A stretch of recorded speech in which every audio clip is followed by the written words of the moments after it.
உலகெங்கும் பார்த்து கொண்டிருக்கும் வரலாற்று பதிவுகள் ஆன்மீக அன்பர்களுக்கு வணக்கம். நாம் இன்றைய ஆலயத் தேடலில் காண இருப்பது நோய்களை தீர்க்கும் பரிகார ஆலயம் சமயபுரம் மாரியம்மன். சமயபுரம் மாரியம்மன் கோவில் இதிகாச புராண காலத்தில் உருவானதாக கூறப்பட்டாலும் கடந்த 300 ஆண்டுகளுக்கு முன்பாக தோற்றுவிக்கப்பட்டு இருக்கலாம் என வரலாற்று தகவல்கள் கூறுகின்றன. திருச்சி சென்னை தேசிய நெடுஞ்சாலையில் திருச்சியிலிருந்து சுமார் 15 கிலோமீட்டர் தூரத்தில் அமைந்துள்ளது சமயபுரம் மாரியம்மன் கோவில்.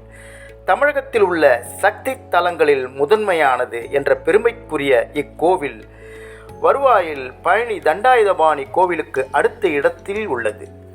இங்கு வீட்டிலிருந்து வேண்டுவோருக்கு வேண்டிய வரங்களை கொடுத்து உலக உயிரினங்களை காத்து அருள்பாலித்து வரும் அம்பாளின் அழகே தெய்வீகமானது.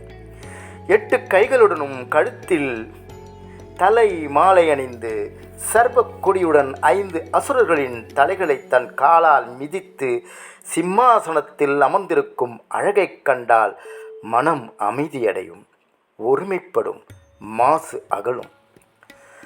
சமயபுரம் மாரியம்மன் கோவில் இதிகாச புராண காலத்தில் உருவானதாக கூறப்பட்டாலும் கடந்த 300 ஆண்டுகளுக்கு முன்பாக தோற்றுவிக்கப்பட்டு இருக்கலாம் என வரலாற்று தகவல்கள் கூறுகின்றன. சமயபுரம் மாரியம்மன் கோவிலின் மூலக்கோவிலான ஆதி மாரியம்மன் கோவில் விக்ரமாதித்த மகாராஜா வழிபட்ட திருத்தலம் என்ற பெருமைக்குரியது என்றாலும் தற்போது உள்ள சமயபுரம் மாரியம்மன் கோவில் விஜயநகர மன்னர்கள் காலத்தில் தோற்றுவிக்கப்பட்டதாக தகவல்கள் கிடைத்துள்ளன. பல்லக்கில் வந்து அம்மன் கோவில் அமைந்துள்ள பகுதிக்கு கண்ணனூர், கண்ணபுரம், விக்ரம்புரம், மாகாளிபுரம் என வரலாற்று பெயர்களும் உண்டு. கோவிலில் உள்ள மாரியம்மன் உற்சவ சிலை விஜயநகரத்து மன்னர்களால் வழிபாடு செய்யப்பட்டதாகும். விஜயநகர பேரரசிற்கு ஆபத்து ஏற்பட்ட போது உற்சவர் அம்மன் சிலையை பல்லக்கில் தூக்கி வந்தனராம். பல்லக்கை தூக்கி வந்தவர்கள் அந்த காலத்தில் வேம்பு மரங்கள் வளர்ந்த அடற்காடாக காட்சியளித்த சமயபுரத்தில் இறக்கி வைத்துவிட்டு உணவு சாப்பிட்டனர். உணவு உண்டபின் பல்லக்கை தூக்க முற்பட்ட போது தூக்க முடியாமல் போனதால் அங்கேயே விட்டுவிட்டு சென்றனராம். பின்னர் கிபி 1706 முதல் 1732 வரை திருச்சி பகுதியை ஆண்ட விஜயரங்க சொக்கநாதர் காலத்தில் அம்மனுக்கு தனி கோவில் அமைத்து பிரதிஷ்டை செய்தார்கள். அதுவே நாம் இப்போது வழிபட்டு வரும் சமயபுரம் மாரியம்மன் கோவில் என வரலாற்று சான்றுகள் கூறுகின்றன. இன்னொரு தகவல், வேப்பமரக்காட்டில் உருவான கோவில் என்பதால் தான் இப்போதும் சமயபுரம் மாரியம்மன் கோவிலின் தலவிருட்சம் வேப்பமரமாக உள்ளது என்பதும் குறிப்பிடத்தக்கது. விஜயநகர மன்னர் இப்பகுதிக்கு படையெடுத்து வந்தபோது அம்மனை வழிபட்டு போருக்கு சென்றார். அந்த போரில் அவருக்கு பெரும் வெற்றி கிடைத்தது. அம்மனை வழிபட்டதால் கிடைத்த வெற்றிக்கு நன்றிக்கடனாக அப்போது உருவாக்கப்பட்டதே சமயபுரம் மாரியம்மன் கோவில் என்றும் கூறப்படுகிறது. அம்மனை வழிபட தமிழகம் மட்டுமின்றி வெளி மாநிலத்தவரும் பிற நாட்டு சுற்றுலா பயணிகளும் வருகின்றனர்.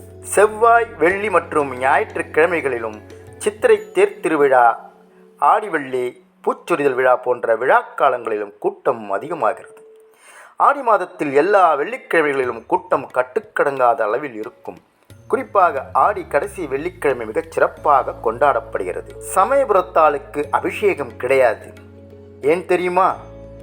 சமயபுரம் மாரியம்மனுக்கு மகமாயி, அகிலாண்ட நாயகி, 1000 கண்ணுடையாள், சாம்பிராணி வாசகி, கௌமாரி, காரண சௌந்தரி, சீதள தேவி, கண்ணபுரத்தாள் ஆகிய பெயர்களும் உண்டு. சமயபுரத்தால் விக்கிரகம் மூலிகைகளால் ஆனதால் இதற்கு அபிஷேகம் கிடையாது. உற்சவர் அம்மனுக்கு மட்டுமே அபிஷேகம். அம்பிகை எப்போதும் குளிர்ச்சியாக இருக்க வேண்டும் என்ற நோக்கில் கருவறையை சுற்றிலும் எப்போதும் நீர் சூழ்ந்திருக்கும்படி செய்திருக்கின்றார்கள். கருவறையின் பின்புறம் அம்மனின் பாதங்கள் உள்ளன. இதற்கு மலர் சூடி தீபம் வெற்றி வழிபடுகிறார்கள். திருக்கடையூரில் மார்கண்டேயனின் அதீத பக்திக்கு மயங்கி கால சம்ஹார மூர்த்தியாக அவதரித்து யமதர்மனை சிவன் அழிக்கவே உலகில் ஜனன மரண நிலையில் பெரிதும் மாற்றம் ஏற்பட்டது. அந்த நிலையில் யமதர்மன் சபையில் மூத்த அமைச்சராகவும் நோய்களின் அதிபதியாகவும் இருந்த மாயாசூரன் பூவுலகில் இறப்பு நின்றுவிட்ட நிலையில் நோய்களை பரப்பி மக்களை துன்புறுத்தினான். அதர்மம் அழிந்து தர்மம் தழைத்தோங்க மும்மூர்த்திகளின் வேண்டுகோளுக்கிணங்க மாயாசூரனையும் அவனது சகோதரர்களையும் வதம் செய்து அவர்களது தலையை ஒட்டியானமாக அணிந்து நோய்களின் கொடுமைகளிலிருந்து மக்களை காப்பாற்றிய சிறப்பு மிக்கது இத்திருக்கோவில். இன்றும் கருவறையில் உள்ள அம்மனின் வலது பொற்கமல திருப்பாதம் மாயாசூரனின் தலைமீது எழுந்தருள் இருப்பதை காணலாம்.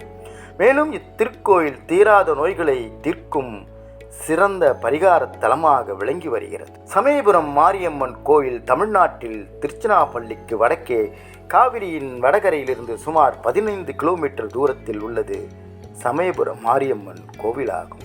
சமயபுரம் மாரியம்மனை வணங்குவோம், சகல சௌபாக்கியங்களும் பெறுவோம். மீண்டும் மற்றுமொரு ஆலய தேடலில் சந்திக்கின்றேன். வணக்கத்துடன் அருள்மொழி சண்முகம்.